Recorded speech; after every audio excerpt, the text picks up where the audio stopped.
بسم اللہ والصلاۃ والسلام علی رسول اللہ اما بعد۔ جیسا کہ آپ جانتے ہیں کہ رمضان مبارک اپنی اختتام کی طرف رواں دواں ہیں اور بس چند ہی دن رہتے ہیں۔ اللہ تعالیٰ سے دعا ہے کہ رب العالمین ہماری کمیاں کوتاہیاں معاف فرمائے اور آئندہ جتنے بھی ایام رہتے ہیں اللہ ہمیں اس کا صحیح معنوں میں حق ادا کرنے کی توفیق بخشے، اللہم آمین۔ 7 ایسی باتیں ہیں، 7 ایسے مسائل ہیں جو اعتکاف کے حوالے سے آپ کے سامنے پیش کریں گے۔ نمبر 1، اعتکاف کا معنی اور مفہوم۔ نمبر 2، اس کی فضیلت اور اہمیت۔ نمبر 3، اعتکاف کون کر سکتا ہے؟ کیا یہ صرف مرد کر سکتے ہیں یا خواتین بھی کر سکتی ہیں؟ نمبر 4، اعتکاف کس جگہ کیا جائے گا؟ نمبر 5، اعتکاف کتنے دنوں کا کیا جائے گا؟ اس کی کم سے کم اور زیادہ سے زیادہ کتنی مدت ہے؟ نمبر 6، اعتکاف کا جو وقت ہے، آغاز وقت، یعنی یہ اس کا آغاز کب ہوگا اور اس کا اختتام کب ہوگا؟ نمبر 7، معتکف جو اعتکاف میں بیٹھ رہا ہے یا اعتکاف میں جو بیٹھ رہی ہے، اس کے لیے کون کون سے ایسے کام ہیں جو جائز ہیں اور کون کون سے ایسے کام ہیں جو ناجائز ہیں، جائز اور ناجائز امور۔ تو اس میں سب سے پہلے جیسا کہ ہم نے ذکر کیا، اعتکاف کا معنی اور مفہوم۔ تو اعتکاف کا لغوی جو معنی ہے وہ ہے طول المکث، کہ کسی جگہ پہ زیادہ دیر ٹھہرنے کو عربی لغت میں اعتکاف کہا جاتا ہے۔ کسی بھی جگہ زیادہ دیر ٹھہرنا ہو تو اس کو اعتکاف کہا جاتا ہے لغت میں، لیکن شرعی اصطلاح میں اس کا معنی یوں ہوگا: قطع العلائق بالخلائق لتفرغ عبادت الخالق، مخلوق سے کٹ آف ہو کر اللہ تعالیٰ کے لیے خالص عبادت کرنا، اور پھر فی المسجد اس عبادت کو مسجد میں سر انجام دینا، کچھ دنوں کے لیے، کچھ دیر کے لیے، زیادہ عرصے کے لیے، تھوڑے عرصے کے لیے، یہ اعتکاف کہلاتا ہے۔ اگر اس کی فضیلت کی بات کی جائے تو رب العالمین کا قرآن فرماتا ہے: وَعَهِدْنَا إِلَىٰ إِبْرَاهِيمَ وَإِسْمَاعِيلَ أَن طَهِّرَا بَيْتِيَ لِلطَّائِفِينَ وَالْعَاكِفِينَ وَالرُّكَّعِ السُّجُودِ، ہم نے ابراہیم علیہ السلام اور اسماعیل علیہ السلام 2 نبیوں کو ہم نے حکم کیا جاری کیا ہے کہ ان طاہرا بیتی، کہ آپ یہ جو میرا گھر ہے بیت اللہ مسجد حرام، اس کی طہارت کریں۔ کیوں؟ للطائفین، طواف کرنے والوں کے لیے، والعاکفین، اور اس کا جو اعتکاف کریں گے ان کے لیے، والرکع السجود، اور رکوع سجود کرنے والوں کے لیے۔ تو اس سے معلوم ہوا کہ انبیاء کو حکم دیا جا رہا ہے کن کی خدمت کے لیے؟ اعتکاف والوں کی خدمت کے لیے۔ اندازہ کیجئے کہ معتکفین جو اعتکاف بیٹھ رہے ہیں ان کا اللہ کے ہاں کس قدر رتبہ ہوگا۔ تیسرا نقطہ ہے کہ اعتکاف کون کون کر سکتا ہے؟ کیا مرد حضرات ہی کر سکتے ہیں؟ نہیں، عورتیں بھی کر سکتی ہیں۔ اللہ کے رسول صلی اللہ علیہ وسلم نے بھی اعتکاف کیا ہے، صحابہ کرام رضوان اللہ علیہم اجمعین نے بھی اعتکاف کیا ہے، آپ علیہ الصلوۃ والسلام کی زوجات مطہرات رضی اللہ عنہن انہوں نے بھی اعتکاف کیا ہے، صحابیات رضی اللہ عنہن انہوں نے بھی اعتکاف کیا ہے۔ اعتکاف مردوں کے لیے مستحب ہے اور خواتین کے لیے مستحب ہے۔ اعتکاف کس جگہ کیا جائے گا؟ یہ ایک بڑا ہی اہم سوال ہے اور اس پہ علماء کے اختلاف بھی ہوا ہے۔ اعتکاف جو ہے وہ صرف اور صرف مسجد میں کیا جائے گا۔ اس کی وجہ یہ ہے کہ اس کے بارے میں واضح اور صریح نص موجود ہے، دلیل موجود ہے۔ اللہ تعالیٰ قرآن فرماتے ہیں: وَلَا تُبَاشِرُوهُنَّ وَأَنْتُمْ عَاكِفُونَ فِي الْمَسَاجِدِ، کہ تم نے مسجدوں میں اعتکاف کرنا ہے۔ یہاں سے یہ بات ثابت ہوتی ہے کہ اعتکاف مسجد میں ہی ہوگا۔ اللہ کے رسول صلی اللہ علیہ وسلم نے بھی اعتکاف مسجد میں ہی کیا ہے، صحابہ کرام نے بھی اعتکاف مسجد میں ہی کیا ہے۔ رہی بات خواتین کی، تو اللہ کے نبی صلی اللہ علیہ وسلم کی ازواج مطہرات رضی اللہ عنہن انہوں نے بھی اعتکاف مسجد میں ہی کیا ہے۔ انہوں نے، صحابیات نے، اللہ کے نبی صلی اللہ علیہ وسلم کی زوجات نے، ازواج مطہرات نے رضی اللہ عنہن مسجد کے علاوہ کبھی بھی گھر میں اعتکاف نہیں کیا۔ یہ بات ذہن میں رکھیں، گھروں میں اعتکاف نہیں کیا۔ اس لیے خواتین کو بھی چاہیے کہ اگر ان کے لیے مسجد میں باپردہ انتظام موجود ہے تو وہاں اعتکاف کریں، اگر نہیں ہے تو اعتکاف فرض نہیں ہے۔ جیسے ہم نے پہلے ذکر کیا، اس کا حکم کیا ہے؟ مستحب کا ہے، مستحب کا ہے، تو مستحب عمل کو اپنانے کے لیے آپ کو وہی جگہ اختیار کرنی پڑے گی جس کا شریعت نے حکم دیا ہے۔ اس لیے اس کے لیے جو مخصوص جگہ ہے وہ مسجد ہی ہے، وہ گھر میں اعتکاف نہیں ہے، مسجد میں ہی اعتکاف ہے۔ سوال ہے کتنے دنوں کا اعتکاف کیا جائے گا؟ اعتکاف کے لیے اللہ کے نبی صلی اللہ علیہ وسلم نے فرمایا من اراد ان یعتکف فلیعتکف العشر الاواخر، جو اعتکاف کرنا چاہتا ہے وہ رمضان کے آخری عشرے کا اعتکاف کرے، یعنی آخری 10 دن اور 10 راتوں کا وہ اعتکاف کرے۔ اس کی حکمت کیا ہے؟ اس کی حکمت یہ ہے تاکہ اس انسان کو لیلۃ القدر آسانی سے مل سکے۔ جب یہ انسان اپنے آپ کو دنیا سے کٹ آف ہو کر اپنے آپ کو رب کے سامنے پیش کرے گا تو اسے لیلۃ القدر مل جائے گی۔ اللہ کے نبی صلی اللہ علیہ وسلم نے کیا فرمایا؟ التمسوا لیلۃ القدر، لیلۃ القدر کو تلاش کرو۔ اللہ کے رسول صلی اللہ علیہ وسلم نے رمضان کے پہلے عشرے کا اعتکاف کیا۔ جبریل علیہ السلام آئے، جاءہ جبریل فقال ان الذی تطلب امامک، اے نبی صلی اللہ علیہ وسلم آپ جس چیز کو ڈھونڈ رہے ہیں وہ آگے ہے۔ آپ علیہ الصلوۃ والسلام کے ساتھ صحابہ نے بھی اعتکاف کیا۔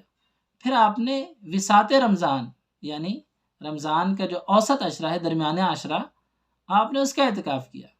جبریل علیہ السلام پھر آئے، کہا ان الذی تطلب امامک، جب وہ عشرہ مکمل ہوا تو جبریل علیہ السلام نے آ کر کہا کہ آپ جس چیز کو تلاش کر رہے ہیں وہ آگے ہے، یعنی لیلۃ القدر۔ پھر اللہ کے نبی صلی اللہ علیہ وسلم نے رمضان کے آخری عشرے کا اعتکاف کیا۔ آخری عشرے میں ایک ایسی رات ہے جو خیر من الف شہر، جس طرح قرآن میں بھی ذکر ہے لیلۃ القدر خیر من الف شہر، جو 1000 مہینوں سے بہتر ہے ثواب کے لحاظ سے، عبادت کے لحاظ سے، اللہ کی رحمتوں کے لحاظ سے، اللہ کی رحمتوں اور اس کی برکتوں کی وسعت کے حوالے سے۔ اس رات کو تلاش کرو، اس رات کو تلاش کرو، تحروا لیلۃ القدر، لیلۃ القدر کو تلاش کرو۔ تو یہ حکمت ہے کہ اگر کوئی شخص رمضان کے آخری عشرے کا اعتکاف کرتا ہے تو اس کا سب سے بڑا ہدف یہ ہونا چاہیے کہ مجھے لیلۃ القدر مل جائے۔ اسی طرح آپ نے فرمایا من قام لیلۃ القدر ایمانا واحتسابا غفر له ما تقدم من ذنبه، جو شخص لیلۃ القدر کا قیام کرتا ہے ایمان اور احتساب، یعنی ایمان کی وجہ سے اور احتساب کی وجہ سے، احتساب سے مراد اللہ سے ثواب کا حصول چاہتا ہے وہ بندہ، غفر له ما تقدم من ذنبه، اللہ اس کے پچھلے گناہوں کو معاف فرما دیتے ہیں۔ تو اس لیے اگر کوئی شخص رمضان کی راتوں میں سے ایک رات کے بھی اعتکاف کر لے تو اسے بھی بہت بڑی غنیمت سمجھے۔ کم سے کم مدت جو ہے نا وہ ایک رات کی ہے، جیسا کہ حضرت عمر بن خطاب رضی اللہ عنہ اللہ کے رسول صلی اللہ علیہ وسلم کے پاس آتے ہیں، آ کر عرض کرتے ہیں یا رسول اللہ صلی اللہ علیہ وسلم انی نذرت فی الجاہلیہ ان اعتکف لیلۃ فی المسجد الحرام، اللہ کے رسول صلی اللہ علیہ وسلم میں نے دور جاہلیت میں یہ منت مانگی تھی، یہ نظر مانگی تھی کہ میں ایک رات مسجد حرام اعتکاف کروں گا۔ تو آپ نے فرمایا فاوف بنذرک، اپنی نظر اپنی منت کو پورا کرو، یعنی اعتکاف کرو۔ تو اس سے علماء نے یہ بات ثابت کی ہے کہ کم سے کم جو مدت ہے وہ ایک رات کی ہے، یعنی سورج کے غروب ہونے سے پہلے مسجد میں تشریف لے آئے اور فجر کی نماز پڑھ کے پھر مسجد سے چلا جائے، اور اس طرح اگر دن میں کرنا ہے تو فجر سے پہلے مسجد میں آئے اور مغرب کے بعد مسجد سے چلا جائے۔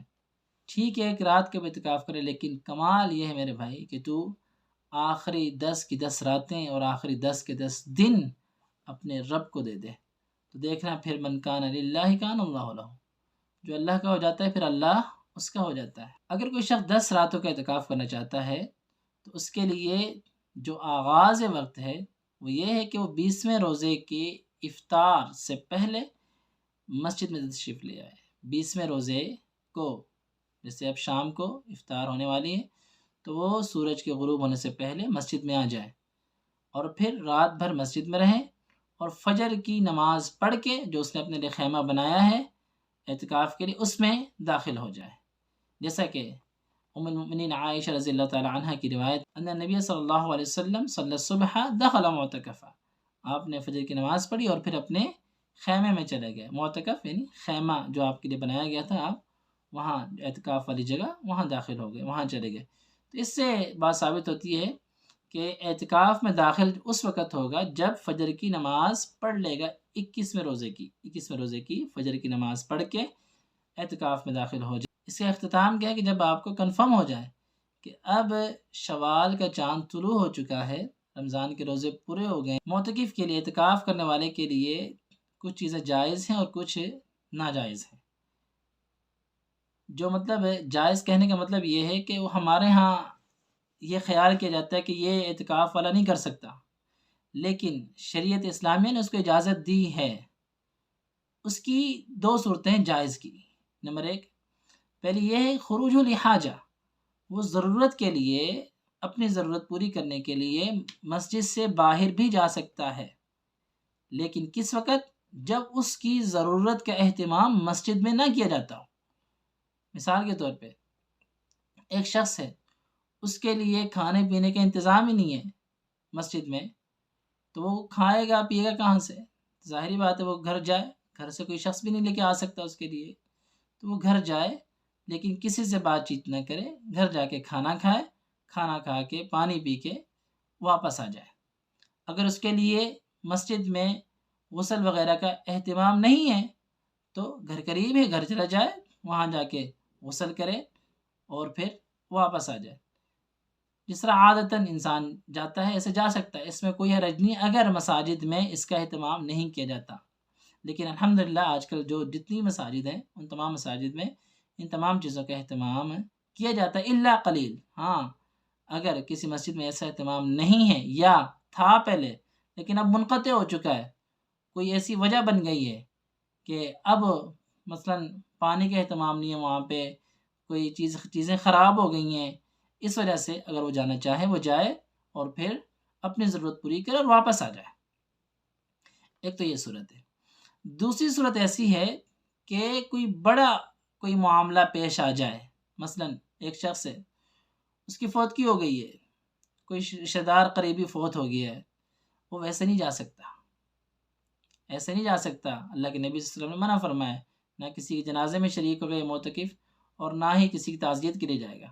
لیکن ایک صورت ایسی ہے، ان اشترط، اگر یہ شخص اپنے اعتکاف میں داخل ہونے سے پہلے یہ شرط لگا لیتا ہے کہ اللہ، یعنی اس کو پتہ ہے نا کہ یہ شخص قریب المرگ ہے، میرا عزیز، میرا رشتہ دار، اللہ اگر یہ فوت ہو جاتا ہے تو پھر میں اعتکاف کے دوران اس کے جنازے میں شامل ہوں گا، تو پھر وہ جائے، اس کے جنازے میں شامل ہو، جنازہ پڑھ کے واپس آ جائے۔ لیکن ایسی شرائط سے پرہیز کرے جو عرف عام میں مذاق بن جائے۔ مثلا ایک شخص کہے کہ میں یہ شرط لگاتا ہوں کہ میں روزانہ 2 گھنٹے کے لیے گھر جایا کروں گا، تو یہ شرط تو ٹھیک نہیں ہے۔ شرط وہ ٹھیک ہے، وہ درست ہے جو عظیم کام کے لیے ہو، عظیم مطلب کوئی عظیم شخص تھا، رشتہ دار تھا، آپ کا قریبی تھا، وہ شخص فوت ہونے کے قریب ہے لیکن آپ نے شرط لگا لی ہے، پھر آپ جا سکتے ہیں۔ اگر آپ نے شرط نہیں لگائی پھر آپ نہیں جا سکتے، اس کے جنازے میں بھی آپ نہیں جا سکتے۔ اگر آپ جائیں گے تو آپ کا اعتکاف باطل ہو جائے گا، آپ کا اعتکاف ٹوٹ جائے گا۔ کچھ ایسے امور ہیں جو مسجد میں معتکف کے لیے نازیبا ہیں، وہ نہیں کرنے چاہیے اس کو۔ پہلے تو جو حرام کام جتنے بھی ہیں، اللہ یفعل الحرام فی المسجد، مسجد میں کوئی بھی حرام کام معتکف نہیں کرے گا۔ دوسری بات یہ ہے کہ معتکف کے لیے یہ درست نہیں کہ وہ مسجد کو گندہ کرتا پھرے۔ اکثر ایسے دیکھنے میں آتا ہے کہ اس کے لیے جب سحری افطاری کا انتظام نہیں کیا جاتا، اس کے گھر سے اگر سامان آتا ہے تو پھر وہ وہیں پہ ہی اکثر چیزیں رکھ دیتا ہے، بھول جاتا ہے یا ویسے ہی۔ ایسے نہ کرے۔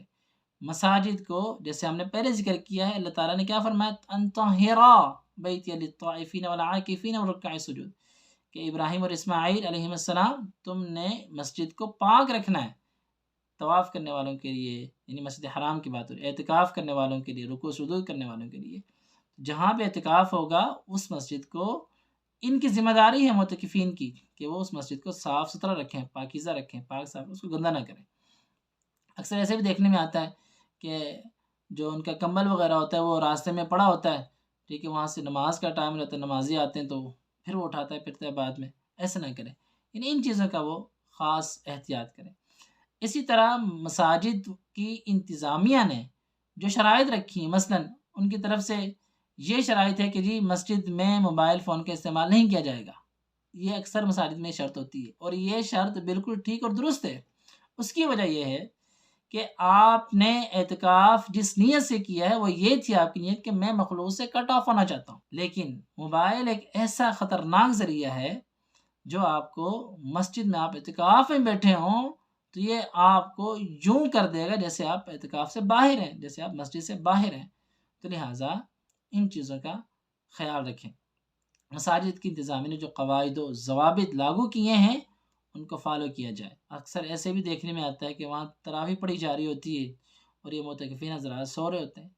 یہ آپ کس مقصد کے لیے مساجد کا آپ نے رخ کیا ہے؟ اللہ کے نبی صلی اللہ علیہ وسلم نے فرمایا کہ جو شخص امام کے ساتھ تراویح پڑھتا ہے حتی ینصرف، یہاں تک کہ امام تراویح سے فارغ ہو جائے، فری ہو جائے، یعنی مکمل طور پہ، یعنی اٹھ جائے مصلی سے کہ اب اس کی تراویح مکمل ہو گئی ہے، قیام مکمل ہو گیا ہے، تو آپ نے فرمایا اس بندے کے لیے پوری رات کا قیام لکھا جاتا ہے، اس بندے کے لیے پوری رات کے قیام کا ثواب لکھ دیا جاتا ہے۔ تو اکثر یہ جو دیکھنے میں آتا ہے یہ چیزیں درست نہیں ہیں۔ ہر قسم کی اذیتیں دینے سے یہ معتکف کو چاہیے کہ وہ بچے۔ اکثر ایسے بھی دیکھنے میں آتا ہے کہ جس طرح اب یہ معتکف پہلے تو اپنے اعتکاف گاہ میں تھا، اب نماز کا ٹائم ہوا تو یہ نماز کے لیے اعتکاف سے باہر آیا ہے تو یہ منہ چھپا رہے ہوتے ہیں۔ یہ منہ چھپانے والا کیا سین ہے بھائی؟ اللہ کے نبی صلی اللہ علیہ وسلم نے تو اس کے بارے میں کوئی ہمیں نہیں بتایا کہ منہ چھپانا ہے اعتکاف والوں نے، معتکفین نے، کہ پردہ کرنا انہوں نے دوسرے مردوں سے ہیں۔ یہ جو مرد حضرات اعتکاف میں بیٹھے ہیں ان کو چاہیے کہ وہ دوسرے مردوں سے پردہ کرے، ایسی بات تو کسی حدیث میں نہیں ہے۔ اس بدعت کو پروموٹ نہ کیا جائے، اس بدعت کو پروموٹ نہ کیا جائے۔ اللہ علیہ وسلم۔